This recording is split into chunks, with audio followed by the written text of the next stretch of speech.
இந்த மாதத்துக்கான வாக்குத்தத்த வார்த்தையை நாம் பார்க்கலாம். நீதிமொழிகள் புஸ்தகம் 2ஆம் அதிகாரம். நீதிமொழிகள் 2ஆம் அதிகாரம்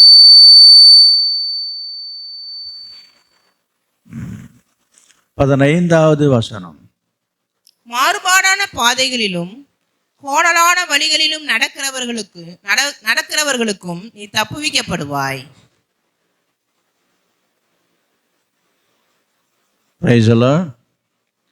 நான் இப்பொழுது நமக்கு கொடுத்த வார்த்தையை நான் வாசிக்கிறேன்.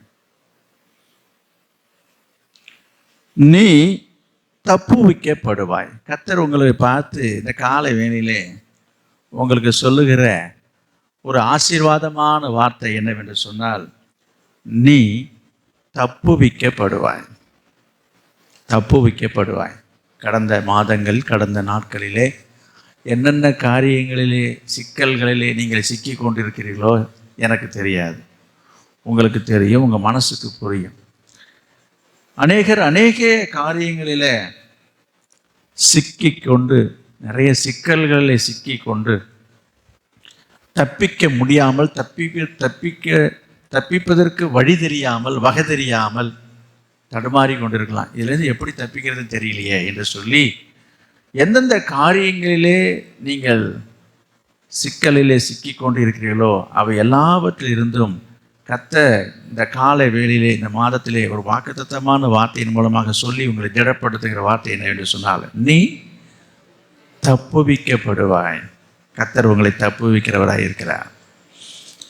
ஒருவேளை தீராத வியாதியிலிருந்து, இதிலிருந்து எப்படி நான் மேலுவது, தப்பி பிழைப்போம் என்கிற நம்பிக்கை அற்று போயிருக்கிற சில பேர் சொல்லுவாங்க, டாக்டர் சொல்லுவாங்க தப்பிக்கிறது ரொம்ப கஷ்டங்க என்று சொல்லி. அதுபோல் எந்த ஒரு கடினமான, கஷ்டமான, சோதனையான சூழ்நிலையில் இருக்கலாம், அல்லது அதிகமான கடன் பாரம் பிரச்சனைகளில் மூழ்கி இதிலேருந்து எப்படி தான் தப்பிக்கிறதுன்னு தெரியல என்று சொல்லி சிலர் நினைத்து கொண்டிருக்கலாம். பண விஷயங்களிலே, பண விவகாரங்களிலே, கொடுக்கல் வாங்கலிலே மாட்டிட்டு முழிக்கணும்னு சொல்லுவாங்க. மாட்டிட்டு நான் முழிக்கிறேனே, நான் என்ன பண்ணுறதுன்னு தெரியல, எப்படி தப்பிக்கிறதுன்னு தெரியல என்று சொல்லி குடும்பத்திலே பலவிதமான சண்டைகள், பிரச்சனைகளிலே சிக்கி தவிப்பல் உண்டு.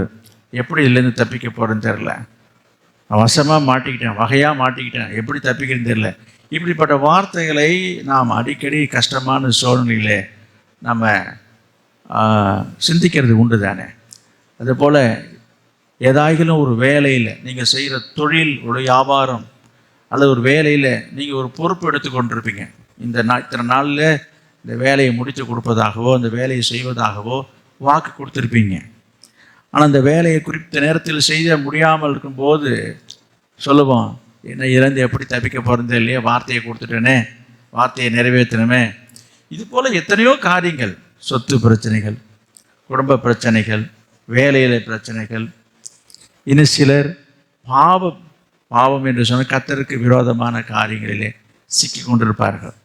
தீய பாவ பழக்க வழக்கங்களுக்கு அடிமைப்பட்டு, குடிப்பழக்கங்களோ அல்லது வேறு ஏதாவது தீய பழக்க வழக்கங்களிலோ அடிமைப்பட்டு இதிலிருந்து எப்படி தான் தப்பிக்க போகிறோன்னு தெரியல என்று சொல்லக்கூடிய ஒரு நிலைமைகளே நீங்கள் கடந்து போகலாம். எதுவாக இருந்தாலும் சரி, கர்த்தர் இந்த கால வேளையில் உங்களை பார்த்து சொல்லுகிற ஒரு நல்ல வார்த்தை என்ன, நீ தப்புவிக்கப்படுவாய். அல்லேலூயா. கர்த்தர் உங்களை எப்படியாவது, நீ எந்த சிக்கலில் மாட்டிகிட்டு இருக்கீங்களோ, எதெல்லாம் உங்களுக்கு சிக்கலாக தோன்றுகிறதோ, எதெல்லாம் உங்களுக்கு கஷ்டமாக இருந்து நீங்கள் யோசித்து கொண்டிருக்கீங்களோ, காலை வேளையில் கர்த்தர் சொல்கிற நல்ல வார்த்தை என்ன, நீ தப்புவிக்கப்படுவாய். கர்த்தர் உங்களை தப்புவிக்கக்கூடியவராக. சரி, யாரை, எப்படிப்பட்டவர்களை, எவைகளிலிருந்து ஆண்டவர் நம்மை தப்புவிப்பார் என்பதை வேதத்திலிருந்து சில குறிப்புகளை பார்க்கலாம். பொதுவான ஒரு ஆலோசனையாக, பொதுவான ஒரு வார்த்தையாக ஆண்டவர் உங்களை தப்புவிப்பேன் என்று சொன்னாலும், ஆண்டவர் எதை செய்தாலும் அதற்கு ஒரு அடிப்படை முகாந்தரம், காரணம் இல்லாமல் அவர் செய்வதில்லை. நான் பல தடவை சொல்லியிருக்கிறேன், ஆண்டவர் தப்புன்னு சொன்னால் அப்படியே கண்ணை மூடிட்டு கண்மூடித்தனமாக எல்லாம் சகட்டுமேனிக்கு அப்படி செய்கிறது அல்ல, தப்புவிக்கிறவர் தான். ஆனால் எப்படிப்பட்டவர்களை, யாரை, எந்தெந்த காரியங்கள் இருந்து தப்புவிக்கிறார் என்பதை சுருக்கமாகவும் விரைவாகவும் நாம் பார்க்கலாம்.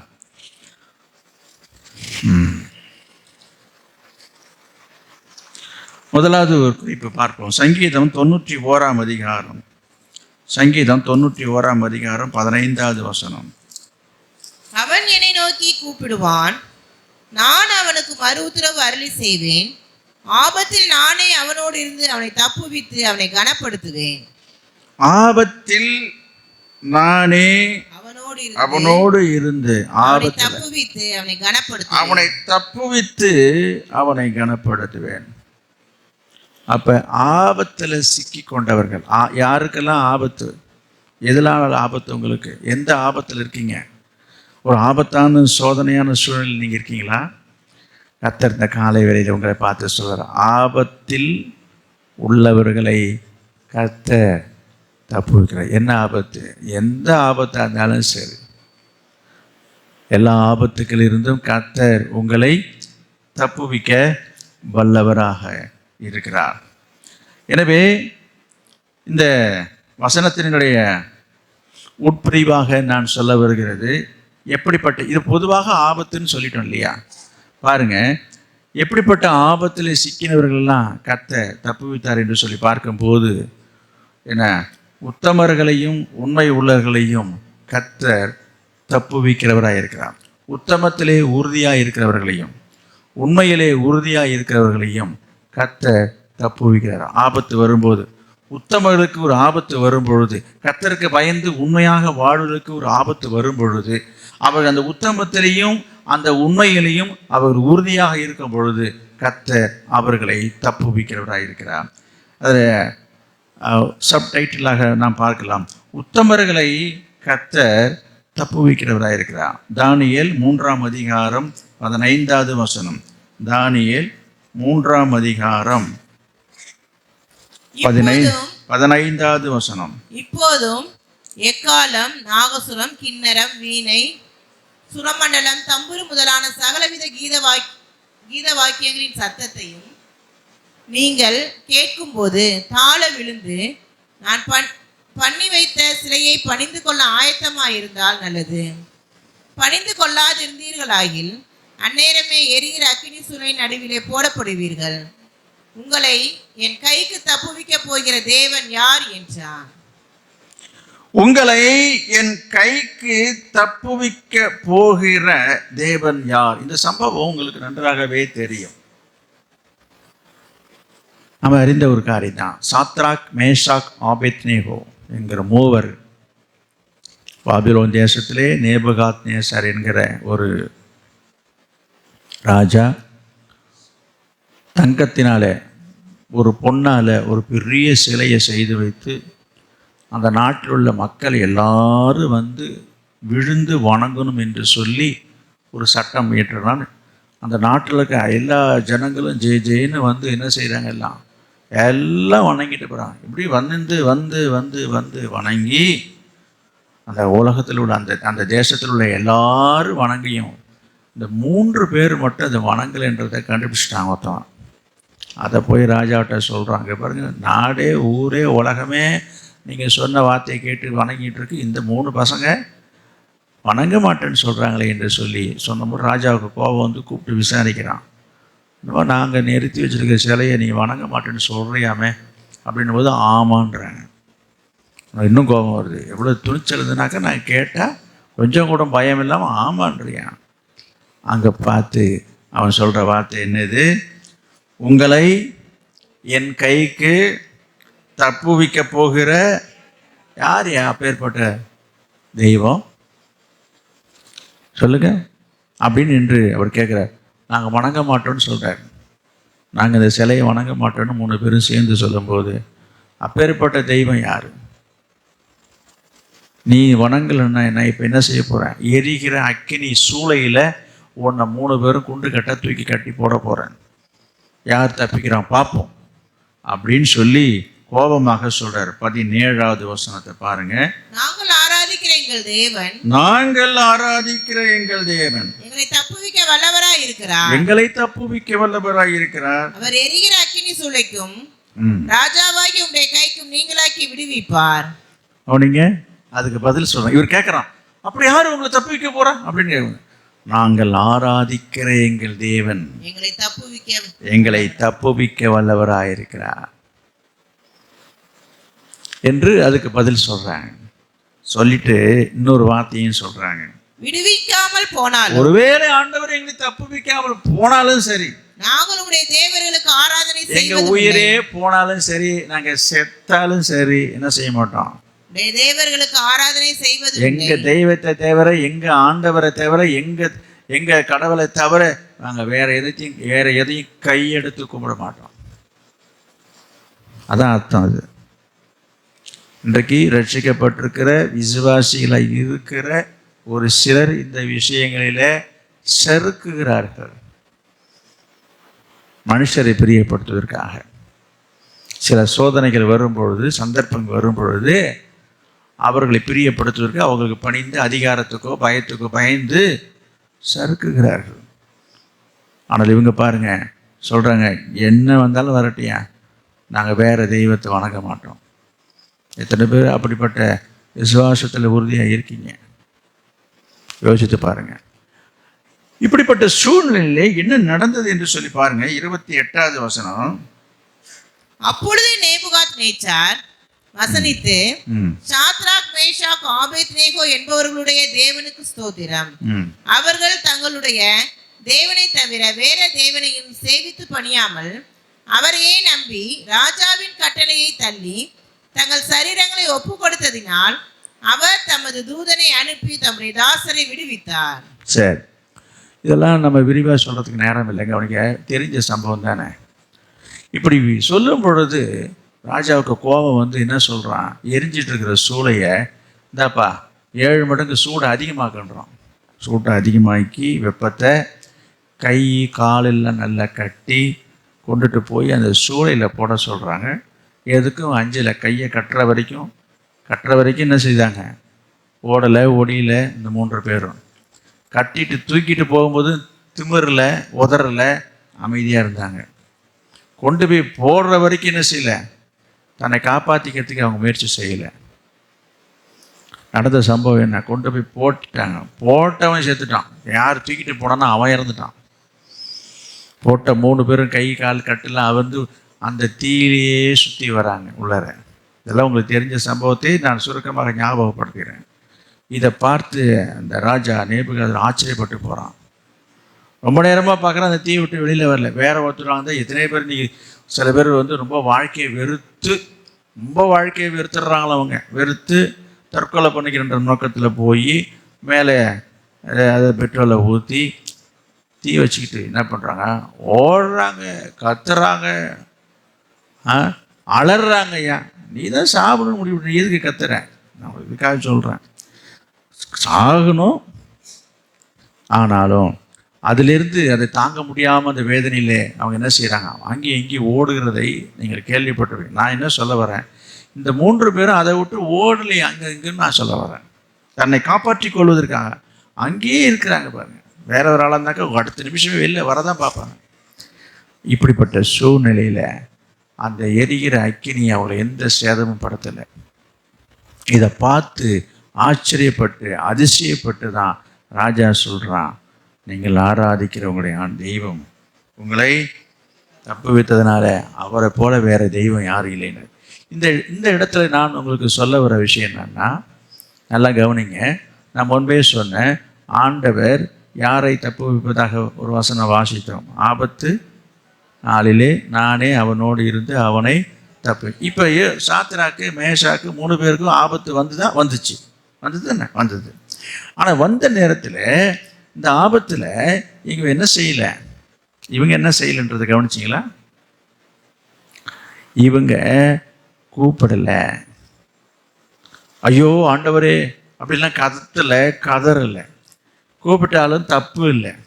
அவங்க தான் முன்னே சொல்லிட்டாங்க, எங்கள் ஆண்டவர் எங்களை என்ன செய்வார், தப்பு வைக்க வல்லவராக இருக்கார்.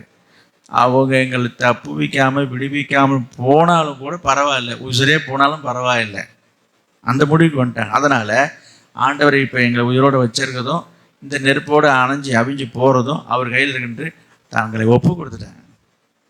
பாருங்கள், ஆண்டவரை ஆபத்து நேரத்தில் நீங்கள் கூப்பிட்டாலும் உங்களை தப்பு வைப்பார், நீங்கள் கூப்பிடாமல் இருந்தாலும் தப்புவிப்பார். ஆனால் ஒரே ஒரு காரியம், அதில் ஒரு காரியம் என்னன்னா, உத்தமத்தில் உறுதியாக இருப்பவர்களை கர்த்தர் தப்புவிப்பார். அதுதான் முக்கியம். இப்போ நாங்கள் கூப்பிடாமே தான் வருவாராமேன்னு சொல்லிட்டு நீ காலை ஆட்டிக்கிட்டு காலை மேலே போல கால் ஆட்டிக்கிட்டு உட்காந்தீங்கன்னாக்கா உனக்கு எதுவும் நடக்காது. இவர்கள் என்ன செய்தார்கள்ன்றதையும் பார்க்கணும். அதை தான் சொல்கிறேன். நீங்கள் கர்த்தர் மேல் உள்ள நம்பிக்கையில், விசுவாசத்தில், பக்தியில், அந்த உத்தமத்தில், உத்தமம் என்பது என்ன? இவங்க ஆண்டவர் மீது உள்ள பக்தியில், உத்தமத்தில் உறுதியாக இருந்தாங்க. யோபு ஒரு பெரிய சோதனை கஷ்டம் வரும்போது மனைவி கேட்குறா, நீர் இன்னும் உத்தமத்தில் உறுதியாக இருக்கிறீர்கள் என்று சொன்ன. அப்போ உத்தமம் என்பது என்ன? என்ன வந்தாலும் எது நடந்தாலும் சரி கர்த்தருக்காக வாழ்வேன்னு வாழ்ந்தார். கர்த்தரை பற்றி ஒரு குறையும் சொல்லலை இந்த யோபு. அந்த உத்தம குணத்துக்கு, வார்த்தைக்கு நான் உங்களுக்கு அர்த்தம் சொல்ல வருகிறேன். எனவே இந்த 3 பேரும் உத்தமத்தில் என்ன செய்தார்கள்? இப்படி ஒரு சூழ்நிலை வந்த பொழுதிலும் கூட தளராமல், கொஞ்சம் கூட பயப்படாமல் என்ன செய்தார்கள்? உறுதியாக இருந்தாங்க. வேறு சில பேர் அந்த கையை கட்டும்போதே கை காலெலாம் நடுங்க ஆரம்பிச்சிடும். கையை கட்டுறாங்க, காலை கட்டுறாங்க, தூக்கிட்டு போகும்போதே அப்படியே மூஞ்சி மாறிடும். எதுக்கும் கலங்கலை. அவங்க தூக்கி போட்ட உடனே என்ன செஞ்சுருக்கலாம்? வெளியில் ஒடியாறதுக்கு முயற்சி பண்ணியிருக்கலாம். அதை தான் நான் சொல்ல வரேன். உறுதியாக இருந்தார்கள். நான் உங்களுக்கு இந்த காலை வேளையில் சொல்கிறேன், நீங்கள் ஆண்டவர் மீது உள்ள விசுவாசத்தில், அவர் உத்தமத்தில் நீங்கள் உறுதியாக இருங்க. கர்த்தர் உங்களையும், நீங்கள் எப்பேற்பட்ட ஒரு சிச்சுவேஷன், சூழ்நிலைக்குள்ளே கடந்து போனாலும் சரி, கடினமான சோதனையான சூழ்நிலை இருந்தாலும் சரி, கர்த்தர் என்ன செய்வார் என்று காலை வேளையில் உங்களை பார்த்து சொல்கிறார். கர்த்தர் உங்களை தப்புவிக்கக்கூடியவராக இருக்கிறார். அடுத்த சப்ஜெக்டில் பார்க்கலாம். கர்த்தர் யாரை ஆபத்து நேரத்தில் யாரை தப்புவிக்கிறார் என்று சொல்லி பார்க்கலாம். தானியேல் 6ஆம் அதிகாரம் 16வது வசனம். தானியேல் 6:16. அப்பொழுது ராஜா கட்டளையிட அவர்கள் தானியேலை கொண்டு வந்து சிங்கங்களின் கெபியிலே போட்டார்கள். சிங்கங்களின் கெபியில் அப்ப ஏகப்பட்ட சிங்கம் இருந்திருக்குது. ராஜா தானியேலை நோக்கி நீ இடைவிடாமல் ஆராதிக்கிற உன் தேவன் தப்புவிப்பார் என்றான். பாருங்க, இது ஒரு தந்திரமான, வஞ்சகமான ஒரு என்ன சொல்றது, ஒரு சூழ்ச்சியினால தானியேல் இப்பொழுது ஒரு தண்டனைக்கு உள்ளாக நேரிடுகிறது. அவன் கட்டாயப்படுத்தப்பட்டு ராஜாவுடைய உத்தரவினால சிங்க கெபியிலே கொண்டு போய் தானியேலை போட உத்தரவாகப்படுகிறது. இந்த சம்பவமும் உங்களுக்கு தெரிந்த ஒரு விஷயம்தான். அநியாயமாக ஒரு பொய்யான ஒரு குற்றச்சாட்டை தானியேல் மீது பழியை சுமத்தி எப்படியாயும் தானியேலுடைய வளர்ச்சியை தடுக்கணும், அவனை அழிச்சணும், ஒழிச்சணுன்றது சதிகாரர்கள் மூலமாக சதித்திட்டம் தீட்டப்பட்டு நடந்த ஒரு சம்பவத்தில் தான் ராஜா சொல்கிறாரு, என்னப்பா பண்ணுறது, என்ன செய்யுதுன்னு தெரியல, ஆனாலும் நீ ஆராதிக்கிற உன் தேவன் என்ன செய்வார், உன்னை எப்படி ஆயிலும் தப்புவிப்பார் என்று சொல்லும் பொழுது அங்கே என்ன நடந்தது என்று சொல்லி பாருங்க. 14வது வசனம். ராஜா இந்த வார்த்தைகளை கேட்டபோது தன்னில் மிகவும் சஞ்சலப்பட்டு தானியேலை காப்பாற்றும்படிக்கு அவன் பேரில் தன் மனதை வைத்து அவனை தப்புவிப்பதற்காக சூரியன் அஸ்தமிக்கு மட்டும் பிரயாசப்பட்டு கொண்டிருந்தான். அவனிங்க, நான் உங்களுக்கு சொல்றேன், உங்களுக்கு ஒரு கஷ்டமோ ஆபத்து வந்தா யாராலும் உங்களை தப்புவிக்க முடியாது. யார் உங்க மேல மனசு வச்சாலும் தப்புவிக்க முடியாது. உங்களை தப்புவிக்க வேண்டும் என்று சொல்லி மனசு வச்சாலும் தப்புவிக்க முடியாது. என்ன சொல்ல வருகிறேன், இந்த ராஜாவுக்கு தானியேலை எப்படியாயிலும் தப்புவிக்க வேண்டும் என்று சொல்லி தவித்து கொண்டிருக்கிறான். அவனுக்கு தவிக்கிறான். ஐயோ இப்படி பண்ணிட்டோமே, என்ன பண்றோமே, இவனை எப்படியாவது தானியேலை காப்பாற்ற வேண்டும் என்று சொல்லி தவிக்கிறான். தப்பு வைக்கிறதுக்கு முடியல. அதை தான் நானும் உங்களுக்கு சொல்றேன். உங்க மேல யாராவது பாசமா இருக்கலாம், அன்பா இருக்கலாம், பிரியமா இருக்கலாம். ஐயோ என்ன செய்யறதுன்னா, ஆமா இதான் நிதர்சனமான நிலைமை. ஆனால் ஆண்டவர் ஒருவர் மாத்திருந்தான் நீ எந்த நிலையில் இருந்தாலும் உன்னை தப்புவிக்க வல்லவராயிருக்கிறார். பாருங்க, ராஜா நினைச்சு என்ன செய்ய முடியல, தானியேலை தப்புவிக்க முடியல. முயற்சி பண்றான், தப்புவிக்க முடியல. என்னதான் அவனே உத்தரவு, அவனே சட்டம் போடுறான், அவனே எல்லாம் செய்ய சொல்றான். அதுல இருந்து மீண்டு வர முடியல அவனால. அதுதான் நம்ம அங்க பாக்குறோம். இப்படிப்பட்ட சூழ்நிலையில கடவுள் மேல பாரத்தை போட்டு இருந்தாப்பா, நான் என்ன பண்றது, எப்படியாவது உன்னை காப்பாற்றலாம் தான் நினைக்கிறேன், இந்த தண்டனையிலேருந்து எப்படியா நிறுத்தி உன்னை விடுவிக்கன்னு தான் நினைக்கிறேன். இருந்தாலும் நீ வணங்குற உன் கடவுள் உன்னை காப்பாற்றுவாருப்பா, போப்பா என்று சொல்லி அந்த சிங்க கபியில கொண்டுட்டு போய் போட சொல்கிறான். அந்த கபியில் எத்தனை சிங்கம் இருந்துச்சு? எத்தனை சிங்கம் இருந்துச்சுங்க? அது எத்தனை நாங்கள் போடலை. நம்ம இது வரைக்கும் ஒரு சிங்கம்னு நினச்சிட்டு இருந்திருப்போம். இப்போ யாரும் ஜபம் பண்ண வேண்டாம். சில பேர் ஜபம் பண்ணிகிட்டு இருக்கீங்க. இங்கே கவனிங்க, என்னது தானியேல் என்ன செய்து கொண்டிருந்தான்? சரி, எதற்காக இந்த தானியேலை இந்த சிங்க கபியில போட்டாங்கன்றது உங்களுக்கு தெரியும் தானே? எதுக்காக போட்டாங்க சொல்ல முடியுமா யாராவது? எதுக்காக, என்ன காரணத்துக்காக இந்த தானியேலை கொண்டுட்டு போய் சிங்க கபியில போடும்படி சதிகாரர்கள் ஒரு குற்றச்சாட்டை வைத்தார்கள்? நல்லா கவனிங்க, உங்களுக்கு தெரியும். ஒன்றும் இல்லையா, அவன் ஜபம் பண்ணிட்டு இருக்கிறான். வசனம் இருக்குது, என்னது, வழக்கம் போல பலகணிகளை திறந்து வச்சுட்டு அந்தி சந்தி மந்தியம் 3 வேளையும் அவன் ஜபம் பண்ணிட்டு இருக்கான். ஒரு வேலையில் இல்லை, 3 வேளையும். இந்த ஜபம் பண்றது அவனுக்கு பிடிக்கலைங்க, அவனுக்கு எரிச்சல். இதை தான் போய் ராஜாட்டா போய் சொல்றாங்க. பாருங்க, நீங்க இருக்கும்போது எதா இருந்தாலும் உங்கள்கிட்ட வந்து சொல்ல வேண்டியதானே. இவன் இங்கேயே போய் வானம் பார்த்த பூமி மாதிரி வானத்தை பார்த்து இதை அவங்க புலம்பிட்டு உட்காந்துருக்கான். எனக்கு என்னமோ சந்தேகமாக இருக்குது. உங்களுக்கு எதிராக அவன் ஏதோ திட்டம், சும்மா அப்படி கற்பனையா, உங்களுக்கு விரோதமாக அவன் ஏதோ அவங்க செஞ்சிட்டு இருக்கிறான், மந்திரம் பண்ணிட்டு இருக்கிறான், மாயம் பண்ணிட்டு இருக்கிறான், சும்மா ஒரு கதை. இன்னைக்கு சில இடங்களில், சில வீடுகளில் சிலரை குறித்து அப்படி சொல்லிக்கிறாங்க.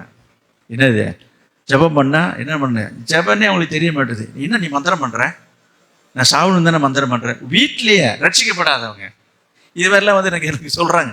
அடப்பா, நீ எதுவும் தனியாக போய் என்ன நினச்சி தான் நீ வேண்டிக்கிட்டு இருக்கிற.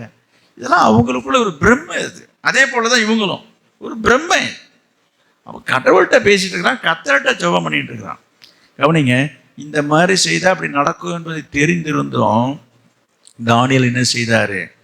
ஜெபத்தில் உறுதியாக இருந்தார். உண்மையிலே உறுதியாக இருந்தார். இருந்ததுனால என்னாச்சு? சிங்க கபியில ராத்திரி முழுவதும், இரவு முழுவதும் தானியேல் இல்லை இருந்தார். சிங்கம் அவரை ஒன்றும் பண்ணவில்லை. 20வது வசனம் படிங்க சீக்கிரம்.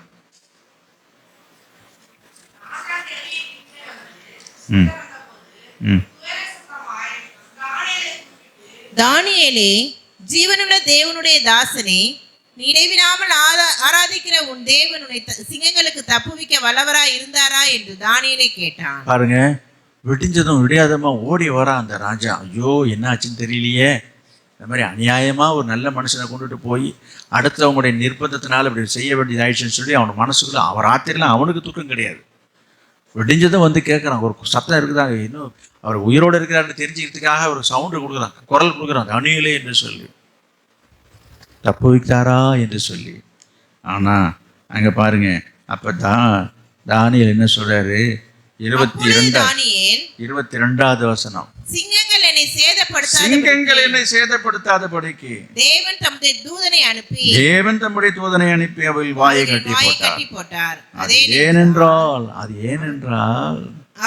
அவருக்கு முன்பாக நான் குற்றமற்றவனாய் காணப்பட்டேன்.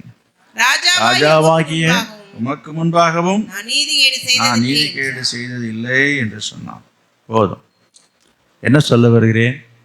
இங்கே பார்க்குறோம், தானியேலுக்கு ஒரு ஆபத்து வந்தது. சாத்ராக், மேஷாக், என்னது, ஆபத்து 3 பேருக்கும் ஒரு ஆபத்து வந்தது. கர்த்தர் வழி தப்புவித்தார். தானியேலுக்கு அதே போல ஒரு ஆபத்து வந்தது. அதில் ஒரு விசேஷம் என்னன்னா, அந்த 3 பேரும் சரி, இவரும் சரி, ஆபத்து நேரத்தில் என்ன செய்யலை, ஒன்றும் அலறலை, சத்தம் போட்டு அவங்க கூப்பிட்டதாக அங்கே எழுதலை. நான் என்ன சொல்லுறேன், கூப்பிடாவிட்டாலும் ஆபத்து நேரத்தில் கர்த்தர் உங்களை தப்புவிக்க வல்லவராயிருக்கிறார். அதே சமயம் திரும்பியும் சொல்கிறேன், தானியேலை போல ஒரு வாழ்க்கை வாழ்ந்தால், தானியேலை போல் ஒரு சாட்சியில் ஜீவியம் உங்களுக்கு இருக்குன்னு சொன்னால், நீங்கள் கூப்பிடணும்னு அவசியம் இல்லை. கூப்பிடாமலே கர்த்தர் வந்து உங்களுக்கு தப்பு வைப்பார். கூப்பிட்டாலும் கர்த்தர் தப்பு வைப்பார். கூப்பிட வேண்டாம்னு நான் சொல்லலை, தப்பாக புரிஞ்சிக்கூடாது. புரியுதா? இங்கே ஒரு ஆபத்து நேரத்தில் கூப்பிடாமையே ஆண்டவர் உதவி செய்த காரணம் என்னென்னா, தானியேலுடைய உண்மையான உறுதி. இதில் ஜெபத்தில் அவன் உறுதியாய் தரித்திருந்தான். அவன் உத்தமத்தில் உறுதியாக இருந்தான். தானியேல் என்ன செய்தாங்க? ஆண்டவருக்கு உண்மையாக இருந்தான். உண்மையிலே உறுதியாக இருந்ததுனால கர்த்தர் என்ன செய்தார்? அவனை தப்புவித்தார். ஜெபத்திலே உறுதியாய் தரித்திருக்கும் பொழுது கர்த்தர் உங்களையும் எல்லா விதமான சூழ்நிலைக்கும் தப்புவிப்பார். நீங்கள் எதில் தரித்திருக்கணும்? ஜெபத்துக்கு தடை வரும். நீங்கள் ஜெபிக்கக்கூடாதபடிக்கு பலவிதமான இன்னல்கள் வரும், எதிர்ப்புகள் வரும். நம்ம பாருங்கள், அவன் ஜெபிக்கக்கூடாதபடிக்கு தான் அவன் சட்டம் போட்டான். அவன் வழக்கம் போல அவன் ஜெபம் பண்ணிட்டான். நிறைய பேர் ஜெபத்தை விட்டுடுறாங்க. கேட்டால் சூழ்நிலையை காரணம் சொல்கிறாங்க. நான் சொல்கிறேன், தடை வரும், ஜெபத்துக்கு தடை வரும். ஜெபிக்கக்கூடாதபடிக்கு உங்களுக்கு எதிர்ப்புகள் வரும், ஜெபிக்கக்கூடாதபடிக்கு. புரியுதா? அதையும் தாண்டி நம்ம ஜெபத்தில் உறுதியாய் தரித்திருக்கீங்கன்னு சொன்னால் ஒருத்தரும் உங்கள் மேலே கை போட முடியாது. யார் உங்களுக்கு எதிராக செய்தாலும் ஒன்றும் நடக்காது. கர்த்தர் உங்களை எல்லா சூழ்நிலையிலிருந்து உங்களை தப்பு வைக்க வல்லதாக இருக்கார். அல்லேலூயா. ஆமாம். அடுத்த குறிப்பு பார்க்கலாம். கர்த்தர் யாரை தப்பு வைக்கிறார் என்று சொல்லி பார்ப்போம். ஊழியர்களை, ஊழியம் செய்பவர்களை, ஊழியக்காருடைய ஆலோசனைகளை கேட்பவர்களை கர்த்தர் தப்பு வைக்கிறாராம். அப்போஸ்தலர் நடபடிகள் 27ஆம் அதிகாரம், அப்போஸ்தலர் நடபடிகள் 27ஆம் அதிகாரம் 20வது வசனம். அநேக நாளாய் சூரியனாவது சந்திரனாவது நட்சத்திரங்களாவது காணப்படாமல் மிகுந்த பெருங்காற்று மழையும் அடித்து கொண்டிருந்தபடியினால் நீ தப்பி இனி தப்பி பிழைப்போம் என்ற நம்பிக்கை முழுமையும் அற்று போயிற்று. இது ஒரு சம்பவம். என்ன சம்பவம்னா பாருங்க, இன்னும் அவ்வளோதான், தப்பிக்கிறதுக்கு வாய்ப்பே இல்லை. தப்பி பிழைப்போம் என்கிற நம்பிக்கையே போயிடுச்சு. என்னங்க மெட்டையாக சொல்கிறீங்க? யாருக்கு நம்பிக்கை இல்லை? என்ன நடந்தது, ஏது நடந்ததுன்னு சொன்னால் தானே உங்களுக்கு புரியும். நீங்கள் பாருங்கள், அப்போஸ்தலனாகிய பவுலை கைதியாக பிடித்து கொண்டு செல்லும்படியாக ஒரு சந்தர்ப்பம் வரும்போது பவுல் சொல்கிறாரு இந்த மாதிரி, மனுஷரே, 10வது வசனத்தில் பார்த்தீங்கன்னா, இந்த பிரயாணத்தினாலே சரக்குக்கு மட்டுமல்ல கப்பலுக்கு மாத்திரமல்ல ஜீவனுக்கு வருத்தமும் மிகுந்த சேதம் உண்டாயிருக்கும் என்று காண்கிறேன் என்று சொல்லி அவர்களை எச்சரித்தான். கவனிங்க, இந்த மாதிரி பவுல் எச்சரிக்கிறார். அப்படி எச்சரித்தும் 11வது வசனம் நீங்க பார்த்தீங்கன்னா, நூற்றுக்கு அதிபதி பவுலினால் சொல்லப்பட்டவைகளை பார்க்கிறோம் மாலுமியையும் கப்பல் எஜமானையும். கவனிங்க, எப்படி நம்பினாங்க?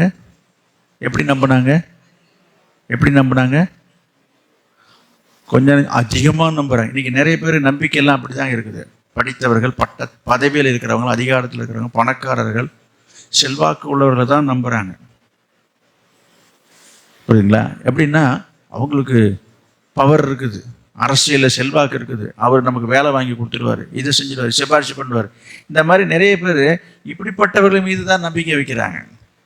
அதே போல தான் பவுல் சொல்கிறாரு, வேண்டாங்க, இந்த பிரயாணத்தை கொஞ்சம் தள்ளி போடலாம், கொஞ்சம் சொல்கிறத கேளுங்கன்னு என்று சொல்லி பவுல் சொல்லும் பொழுது அவன் பேச்ச இப்போ யாரா பரதேசி. ஏனென்றால் பவுல் ஒரு பரதேசி போல தான் இருந்தார். யார் பேச்சை கேட்கல, யார் பேச்சை நம்புறாங்கன்னு போட்டிருக்கீங்க. கப்பல் ஓட்டுருவேன் கேப்டன் மாலுமி, அவன் பேச்சை நம்புறாங்க. ஏனென்றால் இவனை நினைப்பு என்ன, இவனுக்கு என்ன தெரியும், அவன் எத்தனை வருஷமா அந்த கடல்ல கப்பல் ஓட்டிட்டு இருக்காரு கேப்டனு, அவர் சொல்றாரு விட்டுட்டு இவன் சொல்றது யாரே கேட்பான். பாருங்க இருக்குது. அவன் என்னது, மாலுமியும். அடுத்தது யாரு, கப்பல் எஜமான, கப்பலுக்கு சொந்தக்கார ஓனர் அங்கே இருக்கிறாரு, அவர் சொல்றாரு போகலாம் அப்படின்றாரு. அப்போ யார் பேச்சை நம்புறாங்க? நூற்றுக்கு அதிபதி பவுலினால், அந்த ஊழியக்காரனால் சொல்லப்பட்ட வார்த்தையை பார்க்கிறோம். இந்த கேப்டனும் என்னது அந்த எஜமானும் ஓனர் சொல்கிறத தான் அதிகமாக நம்புகிறானா. இவர் சும்மா பரதேசி. இன்றைக்கி சில பேர் அப்படித்தான் ஊழியக்காரர்களுடைய ஆலோசனையை அலட்சியப்படுத்துறது, அசட்டை பண்ணுறது, அது அவங்களுக்கு நல்லதாகவும் தோன்றாது. இதோ ஒரு பெரிய ஒரு கலெக்டர் அதிகாரத்தில் உள்ளவர்களோ, ஒரு பெரிய அமைச்சர் பதவியில் உள்ளவர்களோ, இல்லை ஒரு கட்சியிலே செல்வாக்கு உள்ளவர்களோ சொல்லுவாங்கனாக்கா அதை நம்புவாங்க. ஆனால் நிறைய பேர் இன்றைக்கி நம்பி மோசம்தான் போயிட்டு இருக்கிறாங்க கூட நம்புகிறாங்க. வேலை வாங்கி தரேன் லட்சக்கணக்கில் பணத்தை சுற்றி எத்தனை பேருக்கு அவன் நாமத்தை போட்டாலும் அவனை தான் நம்புகிறாங்க. இப்படிலாம் நடக்குதுன்னு இல்லை, எனக்கு நடக்கும் அப்படின்ற ஒரு நம்பிக்கை. பாருங்கள் எப்படி இருக்கிறாங்க பாருங்கள். 10 பேர் ஏமாந்து போய் நின்னா கூட போய் அங்கே தான் நிற்கிறான். கேட்டால் அது வேற, அது அவங்களுக்கு நடக்காது, எனக்கு நடக்கும். இப்படிலாம் ஒரு எண்ணம் வருது பாருங்க. இது போல எண்ணங்கள், நம்பிக்கை இப்படிலாம் அவர் மேலே வைக்கிறாங்க. ஆனால் கர்த்தர் மேலே விசுவாசிகளுக்கு நம்பிக்கை வர்றதில்லை. கர்த்தருடைய ஊழியக்காரங்க சொல்கிறதுக்கு மேலே நம்பிக்கை வருது. இவருக்கு என்ன தெரியும், இவர் என்ன சொல்கிறது? அப்படித்தான் நீங்கள் பவுலை நினைத்தார்கள். பவுலுக்கு என்ன தெரியும்? இவனை கப்பலை பற்றி எதாவது தெரியுமா? உண்மையாக பார்க்க போனால் கப்பலுக்கு அதிபதியாக இருந்தவன் பவுல். பல கப்பலில் வைத்து பணக்காரர் அந்த நாட்களில். ஆனால் அந்த நிலையத்தில் பார்க்கும்போது பவுல் யார்? ஒரு ஊழியக்காரன். அவர் எப்பொழுதுமே எளிமையாக இருப்பார் இல்லையா? அதனால் அவன் பேச்சை அவங்க நம்பலை. நம்பாமல் போனதுனால என்னாச்சு தெரியுமா? கப்பல் கடலில் கொஞ்சம் தூரம் போகும் பொழுது அங்கே என்ன போட்டிருக்கு பாருங்க. கப்பல் அதில் அகப்பட்டு கொண்டு காற்றுக்கு எதிர்போகக்கூடாதபடியினால் காற்றின் போக்கிலேயே கொண்டு போகப்பட்டோம். 15 இருக்கு பாருங்க. 17 பார்க்குறோம். அதை அவர்கள் தூக்கி எடுத்த பின்பு பல உபாயங்கள் செய்து கப்பலை சுற்றி கட்டி சுரிமணலில் விழுவோம் என்று பயந்து பாய்களை இறக்கி இவ்விதமாய் கொண்டு போகப்பட்டார்கள். என்னது அதனுடைய காரியங்கள்லாம் அங்கே விவரித்து சொல்லப்பட்டிருக்கு. என்னென்னலாம் கஷ்டம் ஏற்பட்டிருக்கு பாருங்க. அதுக்கப்புறம் பெருங்காற்று மழையில் நாங்கள் மிகவும் அடிபட்டபடியினால் மறுநாளில் சில சரக்குகளை கடலில் இருந்தோம். இருக்கிற கப்பல் மூழ்கிட்டா என்ன பண்ணுறது? கப்பலில் இருக்கிற சரக்கு மூட்டை எல்லாத்தையும் தூக்கி என்ன பண்ணுறாங்க? கடலில் தூக்கி போடுறாங்க. 3ஆம் நாளிலே கப்பலின் தளவாடங்களை எங்கள் கையினால் எடுத்து போட்டோம். இங்கே பாருங்க, என்னென்னலாம் சரக்கு ஏற்றிட்டு போனதும் தூக்கி கடலில் போட்டாங்க. பெரிய பெரிய பொருட்கள்லாம் வச்சுருப்பாங்க, தளவாடங்கள். அதெல்லாம் ஏன்னா வெயிட்டை குறைக்கிறதுக்காக, எப்படியாவது கப்பல் முழுகிடக்கூடாதுன்ற ஒரு பயம். எல்லாத்தையும் எடுத்து எரிஞ்சோம். அநேக நாளாய் சூரியனாவது நட்சத்திரத்தையாவது காண, சூரியனையும் பார்க்கல, நட்சத்திரத்தை பார்க்கல. வானத்தில் என்னது? ஒரே இருட்டு, மேகம், மழை, காற்று, வெறும் காற்று மழையும் அடித்து கொண்டிருந்தபடினால் என்னாச்சு? அவங்களுக்கு போச்சு. இதுக்கப்புறம் இனிமேலாம் நம்ம கரை சேர முடியுமா? இதுக்கப்புறம்லாம் நம்ம தப்பி பிழைக்கிறதுக்கு வாய்ப்பே கிடையாது. என்னது? சூரியனை பார்க்கல, இந்த ராத்திரியில் நட்சத்திரம் கூட தெரியல, எங்கே இருக்குன்னு தெரியல, திக்கு தெரியாத காட்டில் இருக்கிற மாதிரி என்னது கடலில் போயிட்டு இருக்குது, மழை பெஞ்சிட்டு இருக்குது, காற்று வீசிட்டு இருக்குது. போச்சு, அவ்வளோதான், வாழ்க்கை முடிஞ்சிச்சு. இனி தப்பி பிழைப்போம் என்கிற நம்பிக்கை முற்றிலும் அற்று போயிற்று.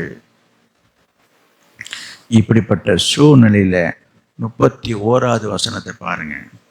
பவுல் 100க்கு அதிபதியையும் சேவகரையும் நோக்கி 21 அநேக நாள் அவர்கள் போஜனம் பண்ணாமல் இருந்தபோது பவுல் அவர்கள் நடுவிலே நின்று, மனுஷரே, இந்த வருத்தமும் சேதமும் வராதபடிக்கு என் சொல்லை கேட்டு. நான் அப்பவே சொன்னேன். நிறைய பேர் இப்படி சொல்லுவீங்க, இதில் ஏதாச்சும் நடக்கும்போது, பத்தியா நான் அப்பவே சொன்னேன், நீ கேட்டியா? நீ கேட்கல. அது போல இருக்கு இந்த வார்த்தை. நான் அப்பவே சொன்னேன், புறப்படும் போதே சொன்னேன், வேண்டான்னு சொன்னேன், நீ கேட்கல. என் சொல்லை கேட்டு விட்டு புறப்படாமல் இருக்க வேண்டியதா? அந்த இடத்தை விட்டு புறப்படாமல் இருந்ததுன்னா இந்த தேவையா? இதெல்லாம் இது தேவையாது, இருக்க வேண்டியதா இருக்கிறதுன்னு சொல்றான். இங்க ஒரு காரியத்தை பாருங்க. இந்த 20வது வசனத்துல இனி தப்பி பிழைப்போம் என்னும் நம்பிக்கை போய்விட்டது. இதற்கு முந்தைய எங்க இருந்துச்சு? 11வது வசனத்துல கடைசியில பார்க்கிறோம், அதிகமாய் நம்பினான். அந்த நம்பிக்கை எங்கே போச்சுன்னு தான் கேட்குறேன். அதிகமாகி நம்புகிறான், ரொம்ப அதிகமாக நம்புகிறான். இவர் சொல்கிற மாதிரிலாம் நடக்காது, இந்த பவுல் சொல்கிற மாதிரிலாம் நடக்காது. அவர் ஏதோ உளறிட்டு கிடைக்கிறாரு. இந்த சாமியாருக்கு என்ன தெரியும்? இந்த பரதேசிக்கு என்ன தெரியும்? இன்னைக்கு சில பேர் அப்படி தான், ஊழியக்காரன் சொல்கிற வார்த்தையும் அப்படி தான் நினைக்கிறது. இவருக்கு என்னங்க தெரியுது? என்ன நாட்டை பற்றி, உலகத்தை பற்றி என்ன தெரியுது? இவர் எப்போ பார்த்தாலும் இந்த பைபிள் எடுத்து வச்சுட்டு உட்காந்துருப்பாரு. இந்த பழைய ஏற்பாடு புதிய ஏற்பாடு எடுத்து வச்சுட்டு ஏதாவது இந்த பக்கம் அந்த பக்கம் புரட்டிட்டு உட்காந்துருப்பாரு. ஊரில் என்ன நடக்குது, நாட்டில் என்ன நடக்குது, அரசியலை பற்றி தெரியுமா, நாட்டு நிலவரம் தெரியுமா, இப்படிதான் இவருக்கு வாய்க்கு வந்து பேசணும். இதெல்லாம் நடக்கிற விஷயமையா? இதெல்லாம் இங்கெல்லாம் நம்மள ஏன் போய் பார்க்குறோம், மக்களை பார்க்குறோம், இந்த ஜனங்களை சந்திக்கிறோம், ஒவ்வொரு பிரச்சனையும் தினைக்கும் நான் அவங்க பார்த்துட்டு இருக்கேன். இவருக்கு வீட்டில் உட்காந்துக்கிட்டு ஏதாவது பேப்பரை பார்த்துட்டு டிவியை பார்த்துட்டு சொல்லிட்டு உட்காந்துருப்பாரு. இவருக்கெல்லாம் என்ன தெரியும் அவர் என்கிறதான ஒரு எண்ணம் இன்றைக்கு சில பேரிடத்துல இருக்குது. ஊழியக்காரன் பேச்சை கேட்கறது கிடையாது. அப்படித்தான் இப்போ பவுல் பேச்சை கேட்கலன்றதுக்காக சொல்ல வரேன். இதை விட அதிகமாக நம்பினாங்களாம். இப்போ என்னாச்சு அந்த நம்பிக்கைன்றது தான் இப்போ சொல்ல. அந்த நம்பிக்கைன்ற வார்த்தைக்கு நான் வருகிறேன். அந்த 20வது வசனத்தில் பார்த்தீங்கன்னா, தப்பி பிழைப்போம் என்கிற நம்பிக்கை போயிடுச்சு. அப்போ இருந்த நம்பிக்கை போயிடுச்சு. அப்போ என்ன நம்பிக்கை? அதிகமாக நம்புகிறாங்க, இவர் நம்மளை கரை சேர்த்துவார் என்று சொல்லி. யார்? இப்போ அந்த கேப்டன் இவர் வந்து கரை சேர்க்க வேண்டியதுனே, ஓட்ட வேண்டியதுனே இந்த கப்பலை. அதே கப்பலில் தான் இருக்கிறாங்க அந்த கேப்டன். மாலுமியும் அந்த எஜமானும் அந்த கப்பலில் தான் இருக்கிறாங்க. கப்பலே ஓட்ட முடியலையே, அவங்க நம்புனீங்களே, என்னாச்சு இப்போ? அதை தான் பவுல் சொல்கிறாரு, நான் அப்போவே சொன்னேன் தானே.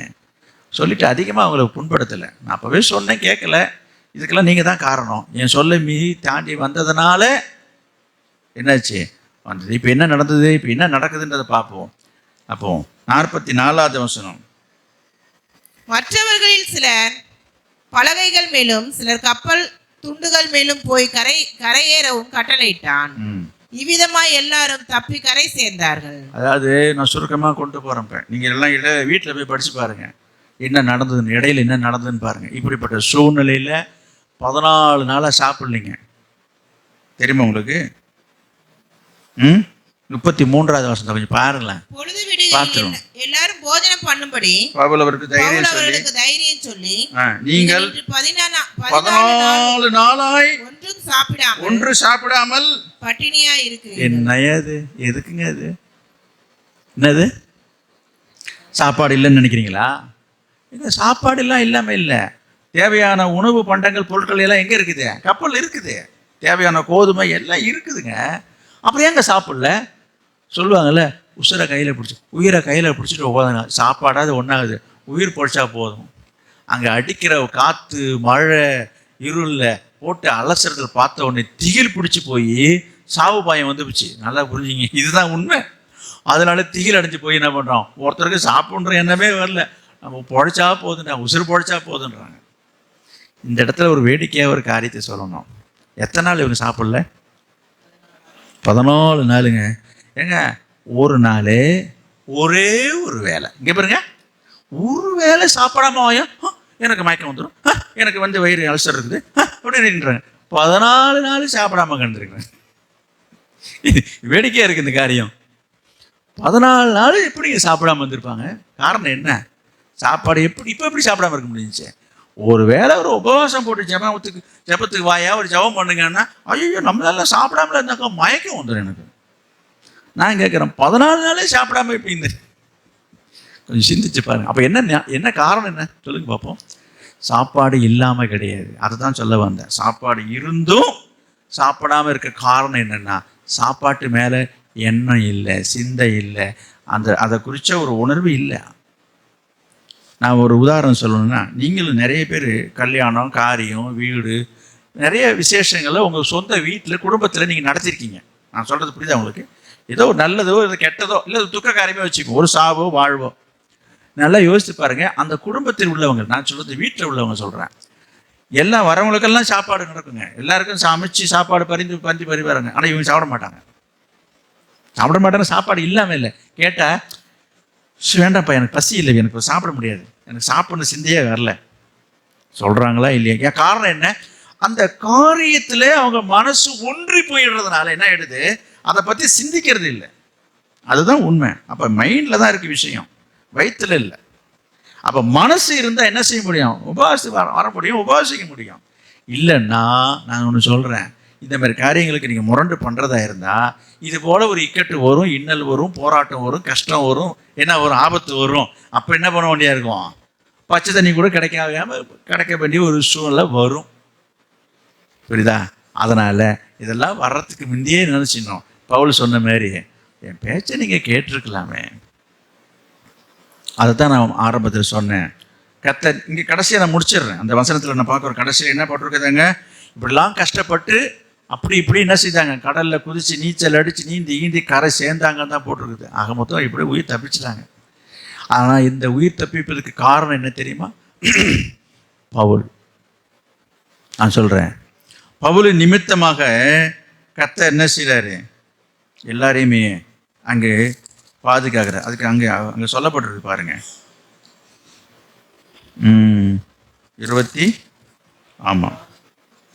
24வது வசனத்துக்கு பாருங்க. பவுலே, பயப்படாதே, நீ ராயனுக்கு முன்பாக நிற்க வேண்டும். இதோ உன்னுடனே கூட யாத்திரை பண்ணுகிறவரையும் தேவன் உனக்கு தயவு செய்வார். ராத்திரியில வந்து தேவதூதன் வந்து பவுல்கிட்ட சொல்றாரு, இப்படிலாம் இருக்கும்போது ஒரு ஜெபம் பண்ணிட்டு என்னடா இப்படி நடக்குதுன்னு யோசிச்சுட்டு இருக்கும்போது கர்த்தருடைய தேவதூதன் வந்து பவுல்கிட்ட சொல்றாரு, இப்படிலாம் நடக்குதுன்னு நினச்சிட்டு பயப்பட வேண்டாம், எது எப்படி நடந்தாலும் நீ எங்கே போய் ஆகணும், நீ எங்கே போகணுமோ போக வேண்டிய இடத்துக்கு போய் தான் ஆகணும். அவங்க முன்னால் போய் நீ நின்று தான் ஆகணும். நீ மட்டுமல்ல உன் கூட இருக்கிற அத்தனை பேரும் என்று சொல்லிட்டு மறைஞ்சிட்டேன்.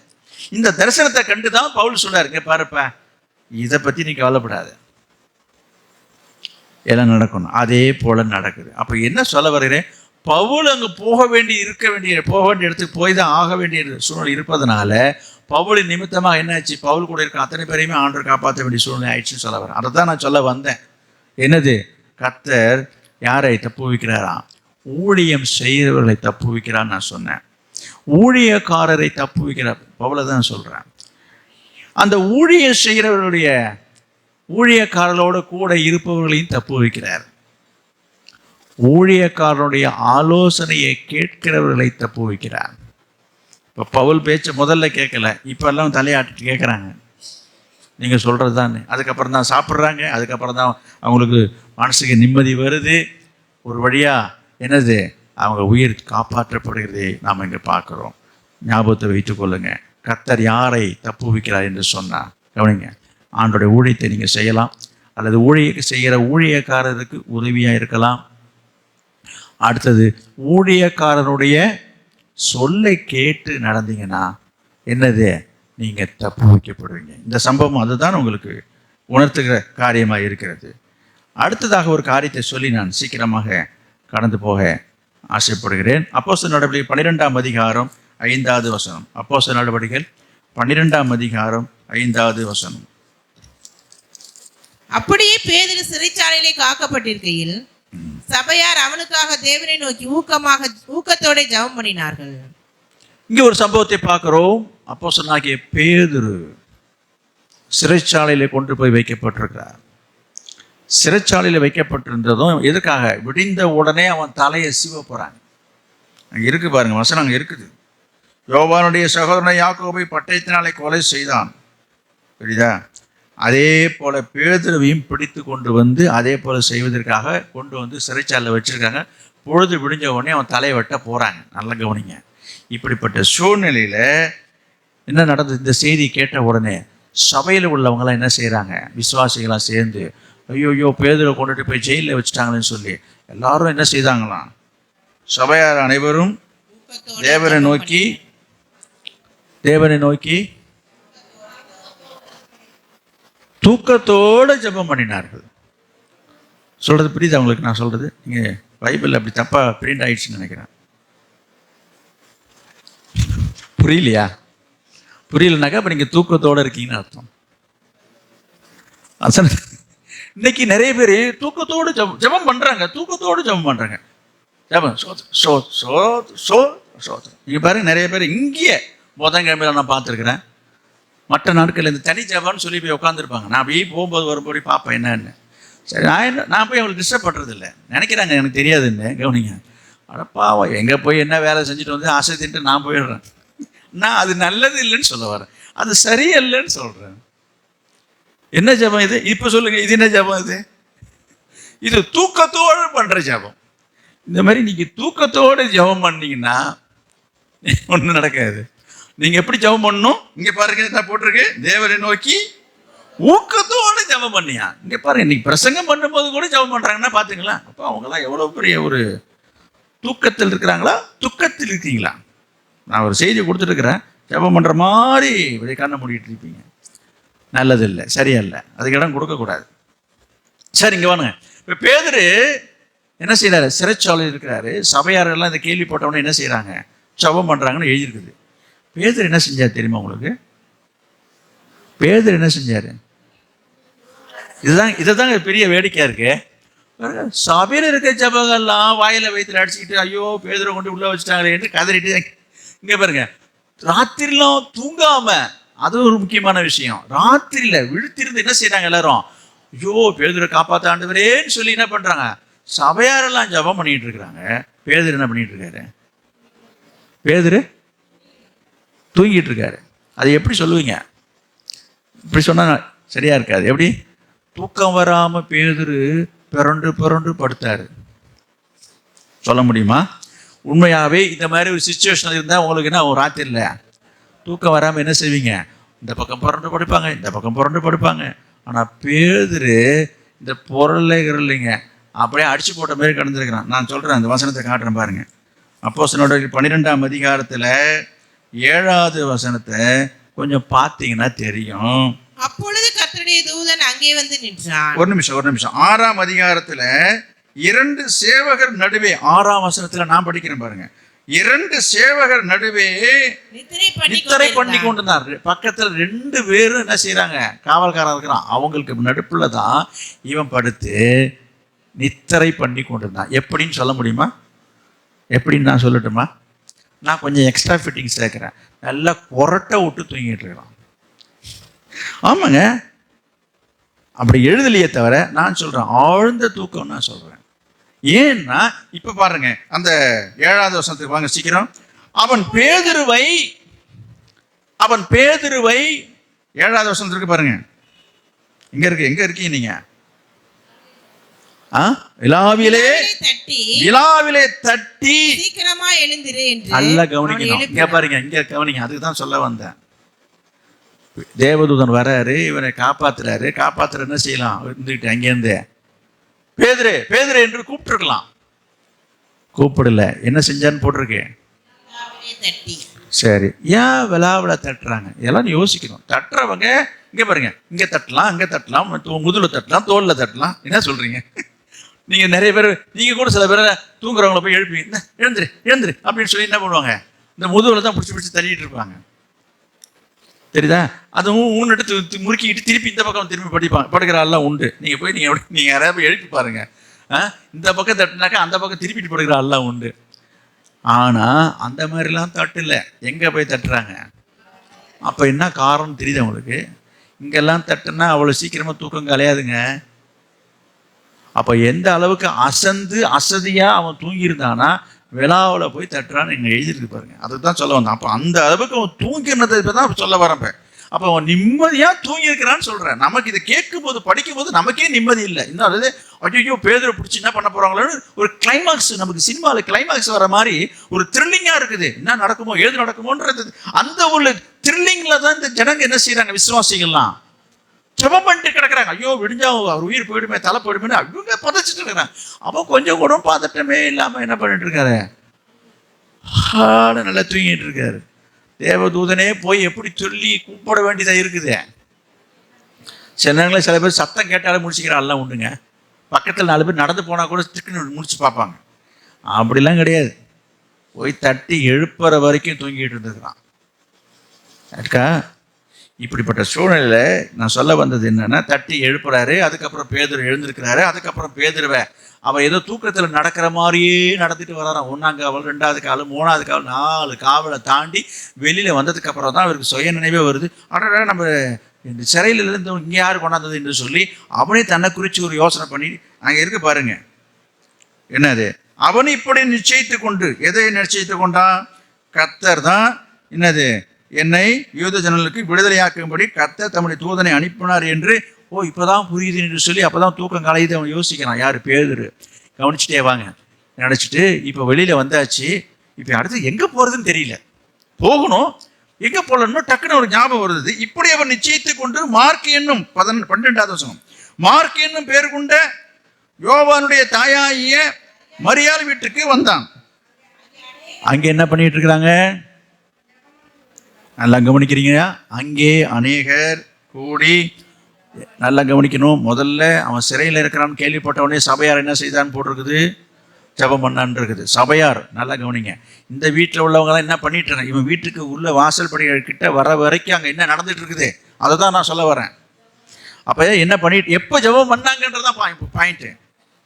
யார்? ராத்திரி இல்லையா? ராத்திரி தான் நடந்துட்டு இருக்கு. நடக்கிறதெல்லாம் இரவு தானே. இரவில் தான் வந்து தேவதூதன் என்ன செய்கிறாரு, பேதுருவை விடுவிச்சுட்டு போகிறாரு. கவனிங்க, அங்கே இரவில் தான் அவங்க ஜெபிச்சுட்டு இருக்கிறாங்க. அப்போ இப்படி ஒரு ஜெபம் பண்ணும் பொழுது இந்த ஜெபத்தினால என்னாச்சு, பேதுரு விடுவிக்கப்பட்டதை ஒரு பாயிண்டாக நான் உங்களுக்கு கொண்டு வரேன். பேதுரு சிறைச்சாலையிலிருந்து தப்புவிக்கப்படுவதற்கு காரணமாக இருந்தது எது என்று சொன்னால் நீங்கள் ஈஸியாக சொல்லுவீங்க. என்னது? சபையார் அனைவரும் இப்படிதானே இருக்கு. இப்போ சபையார் அனைவரும் ஜெபித்தார்கள், அந்த மார்க் வீட்டில் ஜெபம் பண்ணியிருக்காங்க. அப்போ அநேகருடைய ஜெபத்தினால என்னாச்சு? பேதுரு தப்பு வைக்கப்பட்டதாக பார்க்குறோம். அப்போ விசுவாசத்தினால், விசுவாசிகளால், விசுவாசமுள்ள ஜெபத்தினால் பேதுரு தப்பு வைக்கப்பட்டார். புரியுதா? இதெல்லாம் நடக்குமா? ஏங்க போய் தூங்குங்க, போய் தூக்கம் வருது, உட்காந்துட்டு இப்போதும் லொப்பலன்னு கத்திட்டு இருக்கிறேன். அதான் கொண்டு போய் பிடிச்சி உள்ளே போட்டான். எப்படி இருந்தாலும் விடிஞ்சா தலைக்கு கத்தி வர போகிறது உண்டுது. நீ ஏன் இப்போ வந்து ராத்திரியில் தூக்கத்தை வரை கெடுத்திருக்க? கம்முட படே. சில ஆட்கள் சொல்கிறத சொல்கிறேன். சில ஆட்கள் என்ன, வீட்டில் 4 பேர் இருப்பாங்க, அந்த 2 பேர் ஜெபம் பண்ணுறாங்கன்னு வச்சிங்களேன், தூங்கிட்டு இருக்காளே சும்மா நைன்னு. ஐயோ என்ன பெரிய விசுவாசம் அப்பா அந்த பேர் ஒன்று போட்டது தான். இப்போ நீ ஜெபம் பண்ணி வந்துட பாரு, சும்மா வாய முடிட்டு பாரு சொல்கிற பார்த்துருக்கீங்களா? நான் சொல்கிறது கற்பனையாக இருந்தாலும் ஆமாம், கம்முனு படே, சும்மா அதை உட்காந்துருக்கேன். ராத்திரியெல்லாம் நீ தூக்கத்துக்கு எடுத்துகிட்டு உட்காந்துருக்கிறேன். நானே போய் வேலைக்கு போய் வந்து அசந்து போய் படுத்துருக்கிறேன். தோண சோத்திரம் ஆத்திரமா வருது, வாய முடிட்டு கம்முனு படே. அப்படிலாம் சொல்கிற ஒரு சூழ்நிலையில் என்னது இங்கே நான் பார்க்குறோம். விசுவாசிகள் என்ன செய்தாங்க? நான் சொல்ல வந்தது விசுவாசம் என்னது? நம்ம ஜெபம் பண்ணுனா எப்படியும் ஆண்டவர் என்ன செய்வார்? பேதுருவை விடுதலை ஆக்குவார்ன்ற விசுவாசம். புரியுதுங்களா? அந்த விசுவாசம்தான், அந்த விசுவாசம் உள்ள ஜெபந்தான் விசுவாசிகளுடைய ஜெபந்தான். அதிங்க அதில் எத்தனை வார்த்தை இருக்கு பாருங்க. விசுவாசிகளுடைய விசுவாசம் உள்ள ஜெபந்தான் பேதுருவை தப்புவித்தது. புரியுதுங்களா? இப்போ எங்கே வரேன் அப்படின்னா, திரும்பியும் நான் சொல்கிறேன், பேதுருவை யார் விடுவித்தார்? கர்த்தர் விடுதலை ஆக்கினார். சரி, நான் என்ன சொல்கிறேன், இப்போ இந்த பேதுரு தப்புவிக்குவதற்கு, விடுதலை ஆவதற்கு காரணமாக இருந்தது யார்? விடுவிச்சது கர்த்தர், கர்த்தருடைய தூதன். நான் அங்கே வரல. இப்போ இதற்கு காரணமாக துணையாக இருந்தது யாருன்றது தான் இப்போ கேள்வி. சீக்கிரம் சொன்னீங்கன்னா நம்ம முடிச்சிடலாம். யாரு? விசுவாசிகளுடைய ஜெபம். நல்லா கவனிக்கணும். சரி, நான் என்ன சொல்றேன், அடுத்த கேள்வி, இந்த விசுவாசிகளுக்கு இந்த பேதுரு மீது அப்படின்னாங்க அவ்வளோ அக்கறைன்ற அடுத்த கேள்விக்கு நான் வரேன். விசுவாசி இருக்கட்டும்ங்க, விசுவாசத்தில் இருந்துட்டு போக வேண்டியதுனே. பேதுருவை யாராவது எங்கேயாவது பிடிச்சிட்டு தான் போறாங்க, எங்கேயாவது போறாங்க, நம்ம என்னங்க பண்ண முடியும்? நான் சொல்றது புரியுது? நம்ம என்னங்க பண்ண முடியும்? அப்படியே ஒரு ஜெபம் பண்ணுனாக்க ஒரு கண்ணை மூடி ஸ்தோத்திரம் ஆண்டவரே இந்த பேதுரு விடுதலையாக்கணும், இயேசு நாமத்தில் ஜெபிக்கணும், முடிச்சு போதாது இந்த ஜெபம். இங்கே எழுதியிருக்கிறது தான் சொல்கிறேன். ஊக்கத்தோடு ஜெபம் பண்ண என்ன அர்த்தம்? விடுதலை ஆகிற வரைக்கும் ஜெபம் பண்ணுறாங்க. இப்போ என்ன நான் கேட்க வர திருப்பினா, இதுக்காக இந்த ஜனங்க வரிஞ்சு கட்டிட்டு என்ன இந்த பேதுருக்காக என்னத்துக்காக ஜெபம் பண்ணுறாங்கன்றதான் நான் திருப்பி தெரியும். நீங்கள் சொல்றீங்க ஐயோ தப்பு வைக்கிற, நான் அதை சொல்லலைங்க. தப்பு வைக்கிறதுல இவங்களுக்கு என்ன அம்மா அக்கறைன்னு கேட்குறேன். இவங்களுக்கு என்னங்க அவ்வளோ கரிசனை, அதை தான் கேட்குறப்ப நான். ஏதோ பேருக்கு 2 வார்த்தை இங்கே பாருங்க, ஏதோ என்ன செய்யலாம், ஏதோ ஜெபம் பண்ணணும்னு பேருக்கு என்ன செஞ்சலாம், 2 நிமிஷம் ஜெபம் பண்ணிட்டு பேசாமல் போய் படுத்து தூங்கலாம். நான் சொல்கிற பாயிண்ட் நீங்கள் புரிஞ்சுக்கணும். இந்த அளவுக்கு மூச்சை கட்டின்னு சொல்கிறோம்ல, மூச்சை கட்டிக்கிட்டு உசுரை எடுத்து கையில் பிடிச்சிக்கிட்டு என்ன பண்ணுறாங்க, தூக்கத்தை விட்டுட்டு இந்த அளவுக்கு இந்த பேதுருக்காக ஏன் ஜெபம்? அங்கே ஜெபம், இங்கே ஜெபம், எங்கே ஜெபம்? சபையார் ஜெபம் பண்ணுறாங்கன்னு எழுதியிருக்குது. இங்கே யோவான் வீட்டில் எல்லாம் ஜெபம் பண்ணாங்கன்னு எழுதியிருக்குது. அது எப்போ? ராத்திரிலாம் ஜெபம் பண்ணுறாங்கன்னு இருக்குது. என்னங்க இது? இதுக்கு என்ன காரணம் உங்களால் சொல்ல முடியுமா? சரி, ஊழியக்காரனா இருந்தால் என்ன? ஊழியக்காரனா இருந்தால் என்ன? நான் சொல்கிறேன், கவனிங்க. ஊழியக்காரன் தான் இருந்தாலும் சபையை ஏற்படுத்தினவர், உண்டாக்கினவர், இந்த சபையை உருவாக்கினவர் ஊழியக்காரர். பேதுரு மூலமாக தானே இந்த சபையை கட்டுவேனான்னு சொன்னாரா இல்லையா? இயேசுக்கு பிற்பாடு ஊழியத்தை நடத்தினவர் பேதுரு. கரெக்ட், கவனிங்க. அப்போ இந்த சபை, இந்த பேதுரு உருவாக்கின சபை என்பதனால உருவாக்கப்பட்ட அந்த ஜனங்கள் அவனுக்கு ஒரு அவர் மேல உள்ள விசுவாசத்தினாலும் அன்பினாலும் அந்த விசுவாசத்தின் அடையாளமாக அவர்கள் ஜெபிக்கிறார்கள் என்பதை நான் உங்களுக்கு சுட்டி காட்டுறேன். அது மாத்திரமல்ல, பேதுரு அந்த சபையில இருந்திருக்கிறான். அந்த சபையை சேர்ந்தவன், அந்த சபையை சார்ந்தவன், அந்த சபையை உண்டாக்கினவன், அந்த சபைக்கு உரியவனாக இருந்ததுனால தான் அந்த சபையாருக்கு அவனை குறித்து என்ன வந்துச்சு? கொஞ்சம் நஞ்சம் பாசம் இல்லைங்க. அந்த சபையில உறுதியாக இருந்ததுனால தான் விசுவாசிகளுக்கெல்லாம் என்ன ஆயிடுச்சு? தூக்கம் போயிடுச்சு. ஜெபம் பண்ண நான் எங்கே வரேன் அப்படின்னு சொன்னால், நான் நாட் ஓன்லி இந்த ஒர்க்கர்ஸ், கவனிங்க, நான் ஊழியக்காரர் மட்டும் நான் குறித்து சொல்லலை, விசுவாசிகளாக இருக்கிற நான் உங்களுக்கு இந்த நேரத்தில் ஒரு வார்த்தை, இதிலிருந்து வர வார்த்தையை நீங்கள் புரிஞ்சுக்கணும். என்ன தெரியுமா? நீங்கள் சந்திக்கப்பட்டு தெரிந்து கொள்ளப்பட்டு ரட்சிக்கப்பட்டு ஆண்டவர் உங்களுக்கு ஒரு சபையை கொடுத்திருக்கிறார் என்று சொன்னால், அந்த சபையில நீங்கள் நிலைத்திருந்து உறுதியாக இருந்திருந்தீங்க சொன்னால், அந்த உங்களுக்கு ஒரு பாடு ஒரு துன்பம் ஒரு கஷ்டம் வரும்போது அந்த சபையாரெல்லாம் இணைந்து சேர்ந்து என்ன செய்வார்கள்? இந்த பேதுருவுக்காக இந்த சபையார் ஜெபித்தது போல அந்த சபையார் உங்களுக்கு அதை ஜெபம் பண்ணுவாங்க. அப்போ அந்த சபையார் ஜெபிக்கணுன்றது மட்டும் சிலர் எதிர்பார்க்குறாங்க, ஆனால் அந்த சபையில் ஐக்கியமாக இருக்க மாட்டாங்க. அதை தான் சொல்ல வந்தப்ப.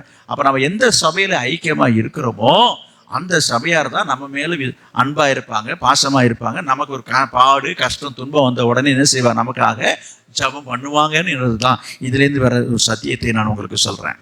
ஊழியம் செய்யணும் தான், ஊழியக்காரராக இருக்கணும் தான். ஊழியக்காரருக்கு மட்டும்தான் ஜெபம் பண்ணுவீங்களா? அடுத்த கேள்வி நீங்கள் கேட்பீங்க மனசுக்குள்ளார, என்னது? ஓ, அப்போ பேதுரு மாரி இருந்தால் தான் ஜெபம் நடக்கும் போட்டிருக்கு. No no no. நான் சொல்கிறேன், நீங்கள் ஒரு சபையில் நீங்கள் இருக்கீங்க, இப்போதும் இருக்கீங்க. இதில் நீங்கள் உறுதியாக இருங்க, உத்தமத்தில் உறுதியாக இருங்க, உண்மையில் உறுதியாக இருங்க, விசுவாசமாக இருங்க. இந்த சபைக்கு விசுவாசமாக எல்லாவற்றும் உறுதியாக இருக்கும்போது உங்களுக்கு ஒரு கஷ்டமோ ஒரு பாடோ ஒரு துன்போ ஒரு ஆபத்து வந்துருச்சுன்னு சொன்னால் என்ன ஆகும்? மற்ற விசுவாசிகளுக்கு என்ன ஆகும்? ஒரு பதட்டம் வரும், ஒரு பதறுவாங்க, உங்களுக்காக ஒரு வருத்தப்படுவாங்க. ஐயா, இப்போ தெரியுதா? இன்னைக்கு நிறைய பேருக்கு இந்த சபையினுடைய ஐக்கியம் தெரியல. என்னது அப்படின்னாக்கா, சபைக்கு போகணும் அவ்வளோதானே, எந்த சபைக்கு போனா என்ன, இப்படிலாம் வேதாந்தம் பேசிக்கிட்டு இருக்காங்க. இப்போ எல்லாம் சபை தாங்க பேசுகிற ஆட்களை சொல்கிறேன். என்னது சபைக்கு பற்றி பேசணுன்னாக்க எல்லாம் சபை தாங்க, எந்த சபைக்கு போனால் நாங்கள் ஞாயிற்றுக்கிழமை ஏதாவது ஒரு சபைக்கு போகணும், பக்கத்தில் ஒரு சபைக்கு போகிறேன், வரல அங்கே போகிறேன், இதை போகணும், என்னவா இப்படிலாம் பேசிக்கிறீங்க. இதெல்லாம் உங்களுக்கு நியாயமாக தோன்றலாம், அதெல்லாம் சரி கிடையாது. புரியுதா? இப்படியே நம்ம போயிட்டு இருந்தோம்னு சொன்னால் எந்த சபையிலையும் நம்ம நிலைச்சிடாத பட்சத்தில் என்ன ஆகும்? உனக்காக ஜெபிக்கிறதுக்குன்னு ஆள் இல்லாமல் போயிடும். இந்த நல்லா யோசித்து பாருங்க. இந்த சபையார் எதற்காக பேதுரு ஜெபிச்சாருங்கன்னா, இந்த சபையை ஏற்படுத்தின மட்டும் இல்லை, அந்த சபையை சேர்ந்தவன். எப்படிங்க சொல்றீங்க என்று சொன்னால், பேதுரு தப்பு வீட்ட உடனே தானாவே கால் எங்கே போயிடுச்சு நாங்கள் எழுதிருக்குது. அங்கேருந்து புறப்பட்டு போகிறான், போய் எங்கே போயிருக்கான்னு போட்டு பார்த்தவன் படிச்சிருங்க. அவன் இப்படி நிச்சயித்து கொண்டு மார்க்கு என்னும் பெயர் கொண்ட யோவானுடைய தாயாகிய மரியாள் வீட்டுக்கு வந்தான். அங்கே அநேகருக்கு கூடி ஜெபம் பண்ணிட்டு இருக்கான். அவன் எப்பேற்பட்ட வீட்டுக்கு போயிருக்கான் பாருங்க. இவனுக்காக பாரத்தோடு ஜெபிக்கிற வீட்டை நோக்கி அவன் போகிறான். அந்த நாட்களில் சபை என்று சொல்லும்போது வீடுகள் தோறும் ஜனங்கள் சேர்ந்து ஜெபித்தார்கள், ஆராய்த்தார்கள் எழுதியிருக்கிறது. புரியுதா உங்களுக்கு? அப்போ பேதுருடைய மனசு எங்கே இருக்கு? அப்போ ஒரு கஷ்டம் துன்பம்னா ஒரு விசுவாசிக்கு என்ன வரணும்? நேராக ஆலயத்தை நினைக்கணும், ஆலயத்தை தேடி வரணும். உனக்கு உன் பிரச்சனையிலேருந்து நீ விடுவிக்கப்பட வேண்டும் என்று சொன்னார். கர்த்தர் உன்னை தப்பு வைக்கப்பட வேண்டும் என்று சொன்னார். ரெண்டு பேர் தப்பு வைத்த பிற்பாடு பேதுரு எங்கே வந்தார்? நேராக ஜெபிக்கிற இடத்துக்கு தான் வந்தார். இன்னைக்கு காரியம் முடிஞ்ச உடனே போகிற ஆட்கள்லாம் உண்டு. பிரச்சனை தீர்ந்துச்சுன்னா ரைட் ஃப்ரீ ஆயிடுச்சு, சபைக்கு வர்றதில்லை. இவன் ஆலயத்துக்கு வந்தான், ஜெபிக்கிற இடத்துக்கு வந்தான். இன்றைக்கி பிரச்சனை வர வரைக்கும் சில பேர் தேடுவாங்க, பிரச்சனை முடிஞ்ச உடனே ஆலயத்தை மறந்துடுறாங்க. அதுவும் சரியில்லை. சரி, அடுத்ததாக நான் கடைசியாக ஒரு குறிப்பு சொல்லி நான் முடிச்சிடுறேன். சங்கீதம் 91:3. சங்கீதம் 91:3 நான் முடிச்சிடுவோம். அவர் உன்னை வேடனுடைய கண்ணிக்கும் தப்புவிப்பார். வேடனுடைய கண்ணிக்கும் பாழாக்கும் கொள்ளை நோய்க்கும். ஆமாம், கடைசியாக சொல்லி நான் முடிக்கிறேன். கவனிங்க, ஆண்டவர் எந்த காரியத்துக்கு உன்னை வேடனுடைய கண்ணிக்கும் கொள்ளை நோய்க்கும் உன்னை தப்புவிப்பாராம். கவனிங்க, கொள்ளை நோய் என்ன? உன் உயிரை வாங்குற நோய். சில வியாதிகள்லாம் வந்துச்சுன்னா சொல்லுவாங்க, பிழைக்கிறது கஷ்டங்க, தப்பிக்கிறது. இதுக்கப்புறம் அவர் பிழைக்க மாட்டார் சொல்கிறாங்கல்ல. சில பேருக்கு ஏதாவது நோய் வந்துச்சுன்னா, இல்லை இன்னும்ப்பா 4 மாதமோ 3 மாதமோ டாக்டர் கேடு சொல்லிட்டாரு, இது மாதிரிலாம் தப்பிக்கிறது வாய்ப்பு இல்லை. அதுபோல் கொள்ளை நோய்க்கும் உன்னை தப்புவிப்பாராம். நான் எடுத்து வாசிக்க இப்போ நேரம் இல்லை, நானே சொல்லி முடிச்சிடுறேன். அதில் எஸ்ஐகே ராஜான்னு ஒருத்தர் வாசிக்க வேண்டாம். எஸ்ஐகே ராஜா அவருக்கு வியாதிப்பட்டு இருந்தார். அவர் என்ன பண்ணார்? நாளெல்லாம் குறிச்சாச்சு, வீட்டுக்காரத்தில் ஒழுங்குபடுன்னு கர்த்தரே சொல்லிவிட்டார். ஆனால் அவர் ஆண்டவர் நோக்கி அழுது ஜெபம் பண்ணும் பொழுது கர்த்தர் அவருக்கு வியாதியை குணமாக்குறது மட்டும் இல்லை, 15 வருஷத்தை கூட்டி கொடுக்குறார். புரியுதா?